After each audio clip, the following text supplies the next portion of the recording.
करीबन 2000 किलोमीटर हम चल लिए हैं और ये यात्रा दिल्ली से निकलकर श्रीनगर जाएगी और श्रीनगर में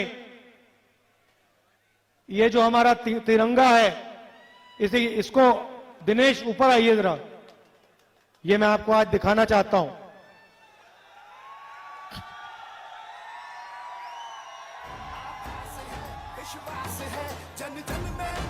ये जो हमारा तिरंगा है इसको हम श्रीनगर में लहराएंगे।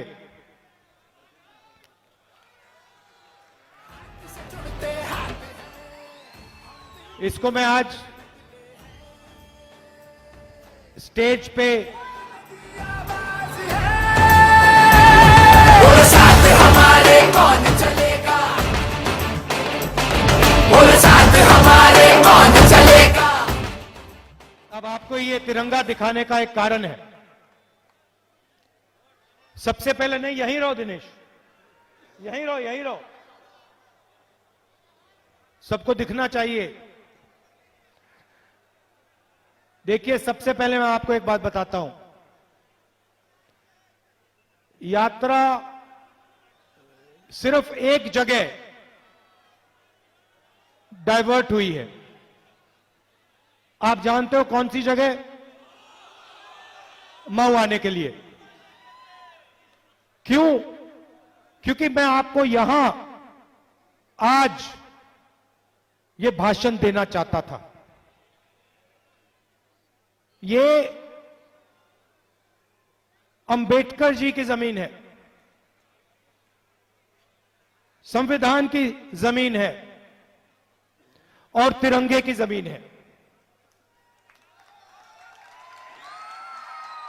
ये जो तिरंगा है जिसको हम श्रीनगर ले जा रहे हैं, ये एक चिन्ह है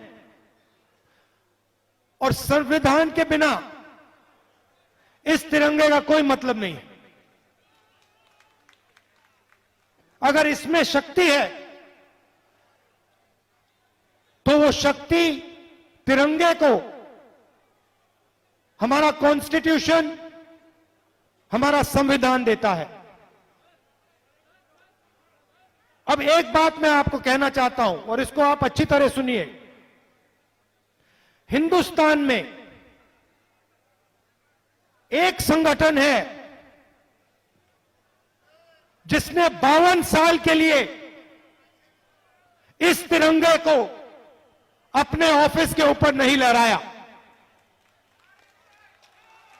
एक संगठन है, बाकी सब ने इस तिरंगे को लहराया। मगर वही लोग जो आज संविधान को खत्म करने में लगे हैं, वही लोगों ने 52 साल के लिए हमारे प्यारे तिरंगे को सलूट नहीं मारा। क्यों? इसका कारण है, भाइयों और बहनों, जो काम कांग्रेस पार्टी और अंबेडकर जी ने मिलकर किया, महात्मा गांधी, जवाहरलाल नेहरू, सरदार पटेल, आजाद जी, उसमें अंबेडकर जी, सुभाष चंद्र बोस जी, बहुत सारे वीरों ने अपनी पूरी जिंदगी देकर, अपना खून पसीना देकर, मिलकर इस देश को संविधान दिया।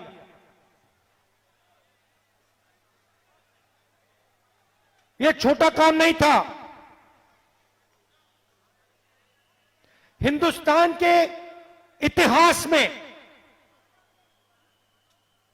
3000 साल के इतिहास में 5000 साल के इतिहास में पहली बार हिंदुस्तान के हर नागरिक को एक जैसा अधिकार मिला, कॉन्स्टिट्यूशन ने दिया, और उसका चिन्ह यह हमारा प्यारा तिरंगा है। अब कॉन्स्टिट्यूशन में से, कॉन्स्टिट्यूशन का यह चिन्ह है, और आरएसएस के लोग हैं, बीजेपी के लोग हैं, वो संविधान को सामने से नहीं खत्म कर सकते हैं, इतना दम उनमें नहीं है। क्योंकि जिस दिन उन्होंने सामने से यह काम करने की कोशिश कर दी, उस दिन उनको हिंदुस्तान की आवाज एक सेकंड में रोक देगी। तो ये काम सामने से नहीं करते हैं, ये काम छुप के किया जाता है। जो हमारा संविधान है वो सिर्फ एक किताब नहीं है, वो एक शक्ति है, एक जीवित शक्ति है, वो एक सोच है, और वो एक आवाज है। उस आवाज को, उस शक्ति को और उस सोच को आरएसएस मिटाना चाहते हैं। कैसे कर रहे हैं मैं आपको बताता हूं। मैंने आपको कहा संविधान का यह चिन्ह है। संविधान देश की नींव है, फाउंडेशन है, और उस नींव में से अलग अलग संस्थाएं निकलती हैं। लोकसभा, राज्यसभा और विधानसभा, जुडिशरी, ब्यूरोक्रेसी। मैंने आपको शुरुआत में कहा था, प्रेस के हमारे मित्र, ये भी, इनका अधिकार भी इनको संविधान देता है।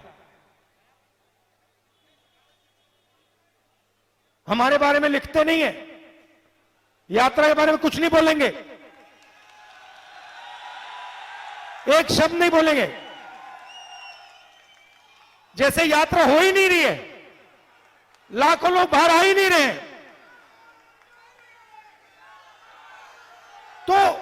तो हो क्या रहा है, हो क्या रहा है?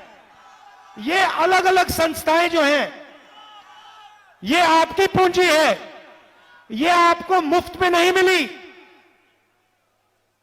ये खून पसीने से आपको मिली है। किसने दी? अंबेडकर जी ने दी, महात्मा गांधी जी ने दी, जवाहरलाल नेहरू जी ने दी, मगर उन्होंने अकेले नहीं दी। उनके साथ लाखों लोग खड़े हुए, करोड़ों लोग खड़े हुए, और उन्होंने ये मिलकर इस देश को पूंजी दी है। अब आरएसएस क्या कर रहा है? आरएसएस एक के बाद एक अपने लोगों को इन संस्थाओं के अंदर डाल रहा है। जुडिशरी में, प्रेस में, सेना में, हर संस्था में आरएसएस अपने लोगों को डाल रहा है। भाइयों और बहनों, लक्ष्य एक है, संविधान को खत्म करना, उस जीवित आवाज का गला घोटना, यह काम आरएसएस कर रही है।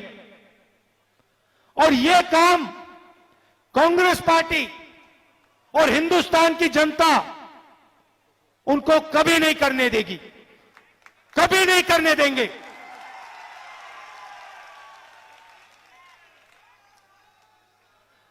भारत जोड़ो यात्रा का लक्ष्य हिंदुस्तान को जोड़ने का है।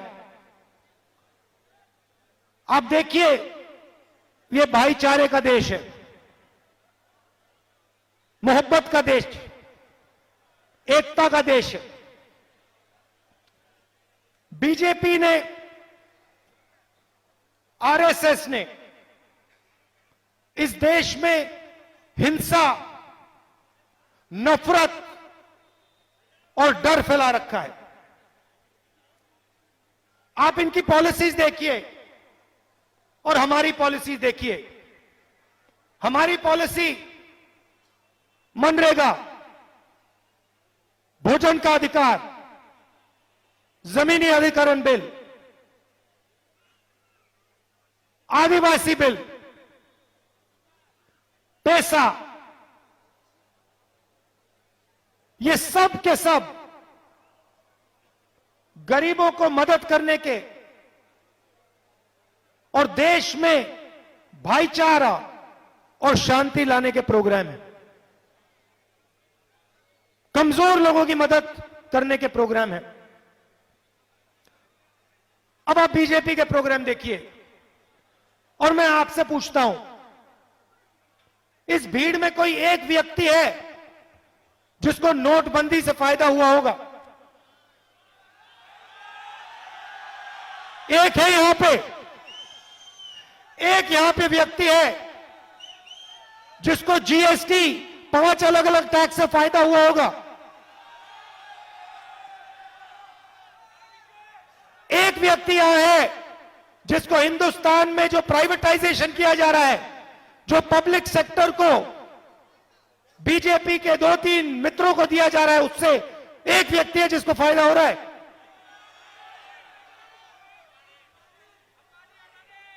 देखो, आप जानते हो किसको फायदा हो रहा है, पूरा देश जानता है। भाई और बहनों, नोटबंदी, गलत जीएसटी, प्राइवेटाइजेशन और कोरोना के समय इन्होंने जो किया, ये पॉलिसियां नहीं हैं, ये हथियार हैं। ये हिंदुस्तान के गरीब लोगों को बेरोजगार बनाने के, डराने के हथियार हैं।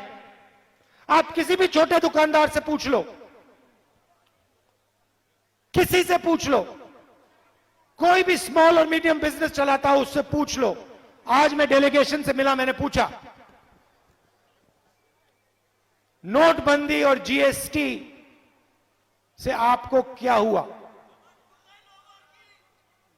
उन्होंने मुझे बताया, और किसी भी दुकानदार से पूछ लो, खत्म कर दिया है। हमारे व्यापार को नरेंद्र मोदी जी ने और बीजेपी ने खत्म कर दिया है।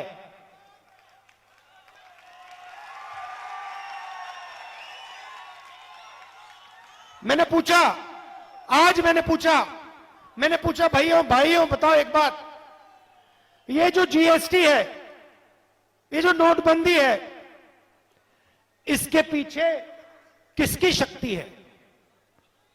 मैंने पूछा, क्या हिंदुस्तान में जो लाखों छोटे व्यापारी हैं, किसान हैं, मजदूर हैं, बेरोजगार युवा हैं, क्या इनकी शक्ति जीएसटी और नोटबंदी के पीछे है? कहते नहीं। मैंने कहा, किसकी शक्ति नोटबंदी के पीछे है? कहते हैं हिंदुस्तान के 3-4 सबसे बड़े अरबपतियों की शक्ति जीएसटी, नोटबंदी और कोविड के समय जो हुआ उसके पीछे है।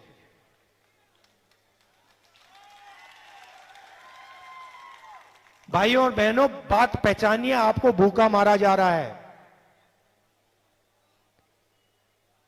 भूखा मारा जा रहा है। इन सड़कों पे हजारों युवाओं से मैंने बात की है, हजारों से। आपने फोटो देखी होगी, देखिए ना।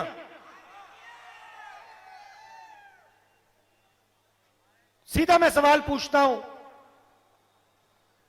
क्या पढ़े हो?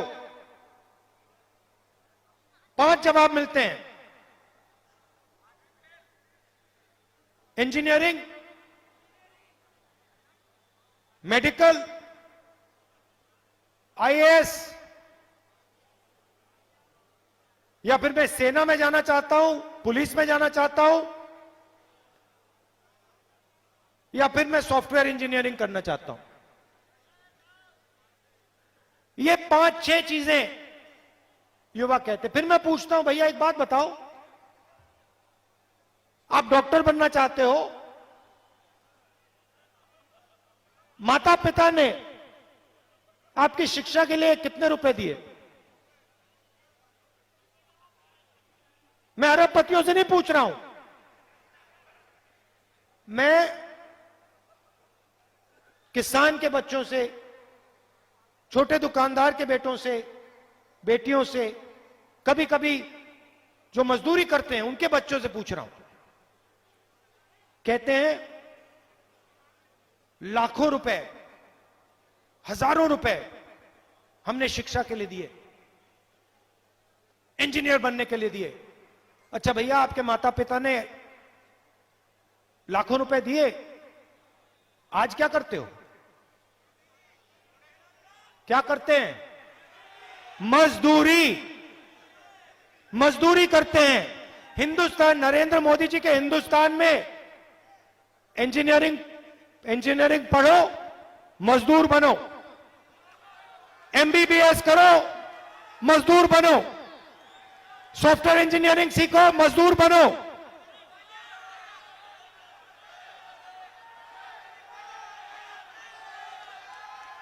लॉयर बनने की पढ़ाई करो, मजदूर बनो। सेना में जाना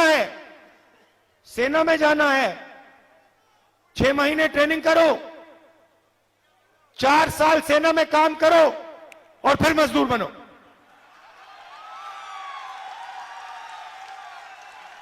और ये जो अरबपति है, जो भी सपना देखना है देख सकते हैं, जो भी देखना है देख सकते हैं,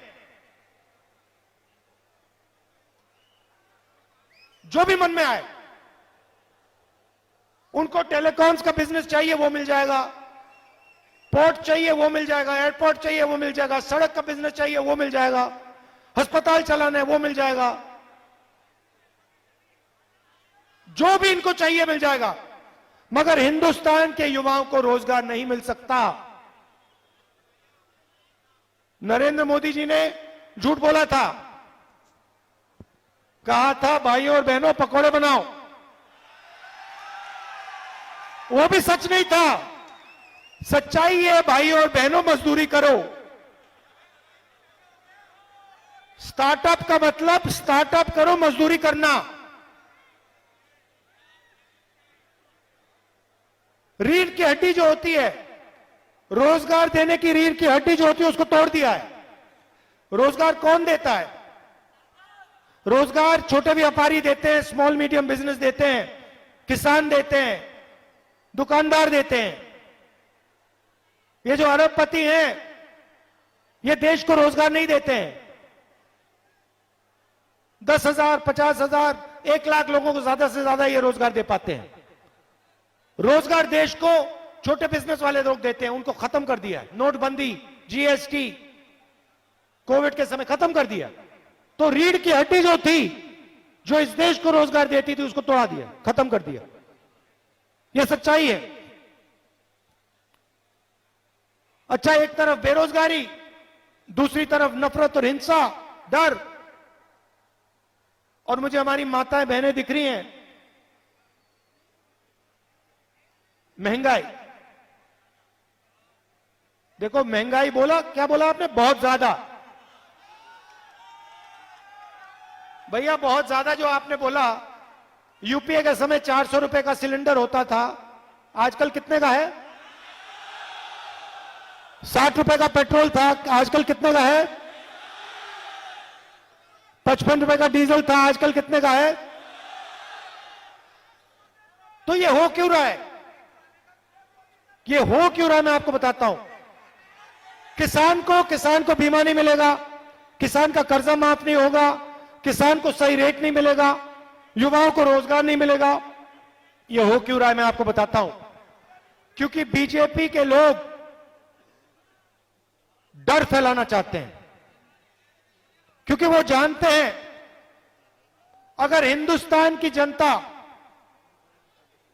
हिंदुस्तान के किसान के दिल में, युवा के दिल में, मजदूर के दिल में डर होगा तो बीजेपी उस डर को नफरत में बदल सकती है।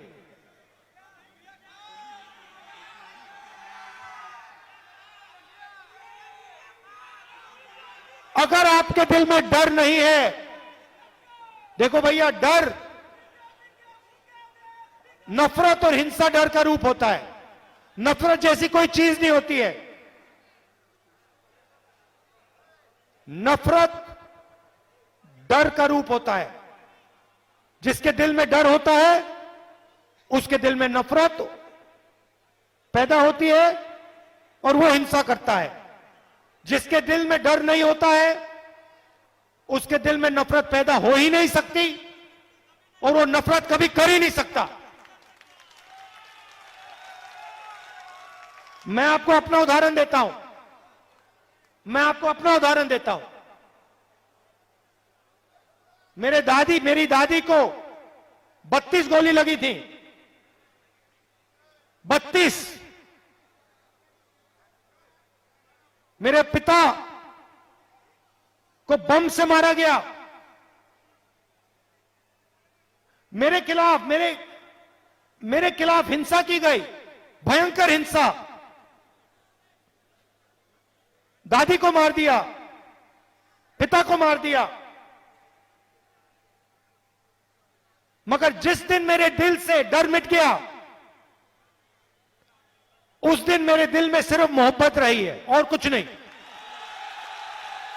गया, कर लो जो करना है। मैं आपको बता रहा हूं, मैं आरएसएस से लड़ता हूं, नरेंद्र मोदी जी से लड़ता हूं, मगर मेरे दिल में ना नरेंद्र मोदी जी के लिए ना आरएसएस के लिए नफरत है। इतनी सी भी नफरत नहीं है। क्यों? क्योंकि मेरे दिल में डर नहीं है। और मैं उनसे कहता हूं, बीजेपी से कहता हूं, नरेंद्र मोदी जी से कहता हूं, अमित शाह जी से कहता हूं, आरएसएस के लोगों से कहता हूं, भाइयों, डर मिटा दो दिल से, नफरत गायब हो जाएगी। आप देश का नुकसान कर रहे हो। आपका डर जो है देश का नुकसान कर रहा है।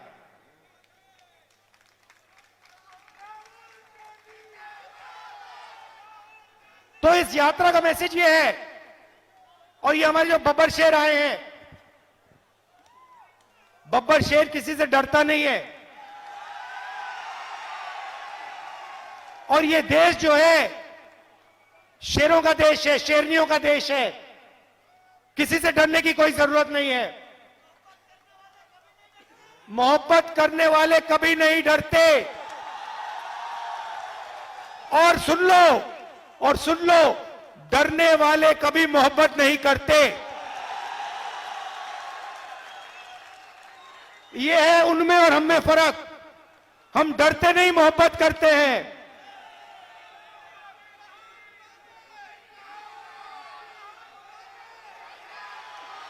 और भाइयों और बहनों, ये मैं नहीं बोल रहा हूं। आप गलतफहमी में मत रहो। मैं नहीं बोल रहा हूं। मैंने अंबेडकर जी की किताब पढ़ी है। और उस किताब में मुझे इतना सा भी डर नहीं दिखा। इसलिए अंबेडकर जी के दिल में नफरत नहीं थी।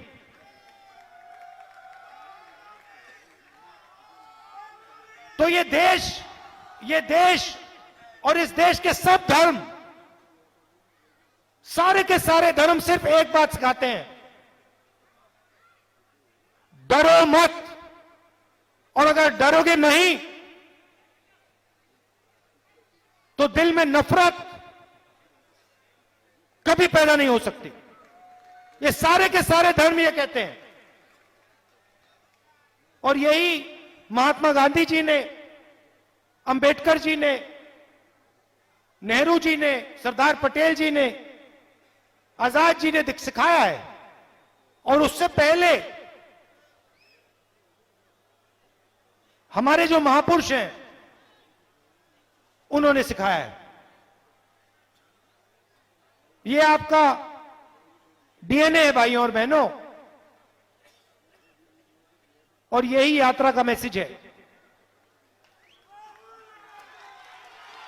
आदिवासियों से मैंने कहा, पिछली मीटिंग में मैंने आदिवासी भाइयों से बहनों से कहा, देखो, मैंने उनसे कहा कि देखो तुम आदिवासी हो, और मैंने उनसे पूछा आदिवासी का मतलब जानते हो? आदिवासी का मतलब जो सबसे पहले था, जो सबसे पहले था। और मैंने आदिवासी भाइयों और बहनों से कहा, देखो तुम सबसे पहले यहां थे, इसका मतलब तुम हिंदुस्तान के असली मालिक। अब ये देखो, ये आरएसएस के लोग क्या कर रहे हैं। अब ये आरएसएस के लोगों ने नया शब्द निकाला है। हम कहते हैं आदिवासी हिंदुस्तान के असली मालिक, पहले मालिक। बीजेपी कहते हैं वनवासी। वनवासी मतलब तुम्हें जंगल में ही रहना है, जंगल से नहीं निकल सकते। और दूसरी तरफ जंगल को गायब कर रहे हैं, तो 10-15 साल में इनका जंगल भी नहीं बचेगा, रहने की जगह नहीं होगी, इनके बच्चे ना इंजीनियर बन पाएंगे, ना डॉक्टर बन पाएंगे, ना कुछ नहीं। मैं आदिवासियों की बात यहां क्यों उठा रहा हूं? क्योंकि मैं इनका तरीका बता रहा हूं आपको। आदिवासियों से कहते हैं, भाइयों और बहनों, तुम आदिवासी नहीं हो, तुम वनवासी हो। और हमारे प्यारे दलितों से कहते हैं, सबसे पहले क्या करते हैं, मैं दिखाता हूं आपको। ये अंबेडकर जी जो है ना, मैं दिखाता हूं, ये देखो क्या करते हैं।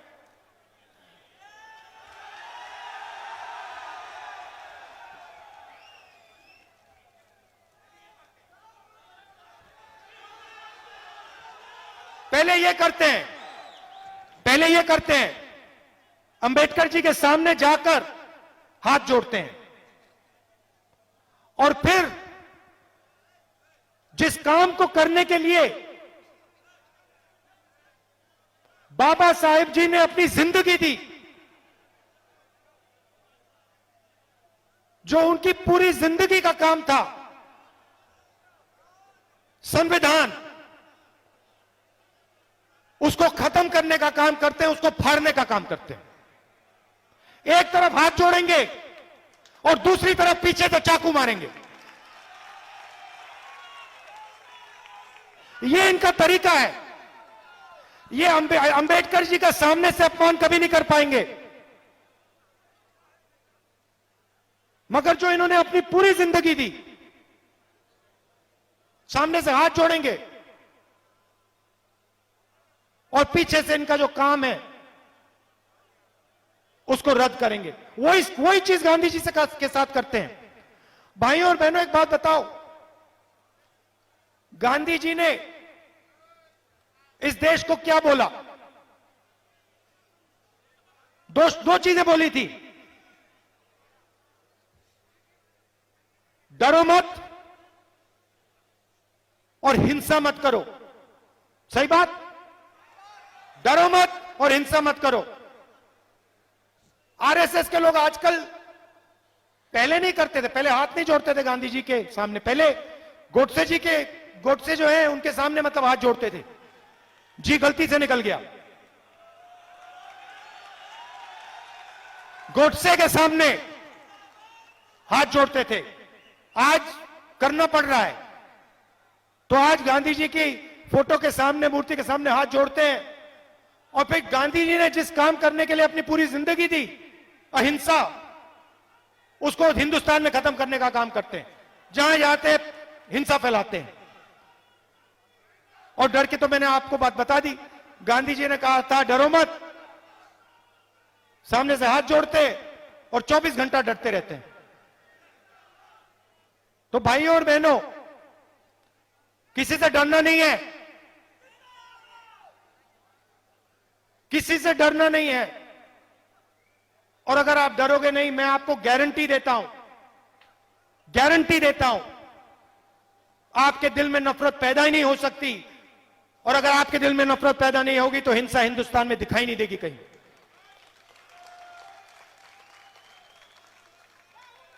आपने हमारा यात्रा में, मैं आपको बता भी नहीं सकता, 2000 किलोमीटर हम सब चले हैं। मेरे चेहरे पे थकान दिख रही है आपको? 9 बज गए, 5:15 पे मैं उठाऊं, 6 बजे से पैदल चल रहा हूं। ये, और मैं अकेला नहीं, ये सब हैं कांग्रेस पार्टी के शेर और शेरनियां, ये सब चले हैं। इनके चेहरों पे थकान दिख रही है क्या? देखिए कमलनाथ जी का चेहरा देखिए, देखिए कोई थकान नहीं। तो थकान नहीं है, क्यों? क्योंकि आपने प्यार दिया है, आपने अपनी शक्ति इस यात्रा को दी है, मोहब्बत दी है। और सिर्फ आपने नहीं, हमारे साथ लाखों लोग चले हैं, मगर करोड़ों लोगों ने टीवी पे इस यात्रा को देखा है।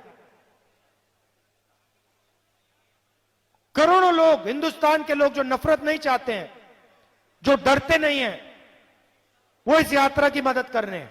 आज छोटा सा बच्चा आया मेरे पास, इतना बड़ा, पिगी बैंक में पैसा लाया था महीनों से, 2 महीने। उसने मुझे कहा 2 महीनों से मैं इसमें पैसा डाल रहा हूं। मैंने कहा क्यों? कहता है भारत जोड़ो यात्रा के लिए डाल रहा हूं। अभी ताली मत बजाओ। मैंने पूछा क्यों?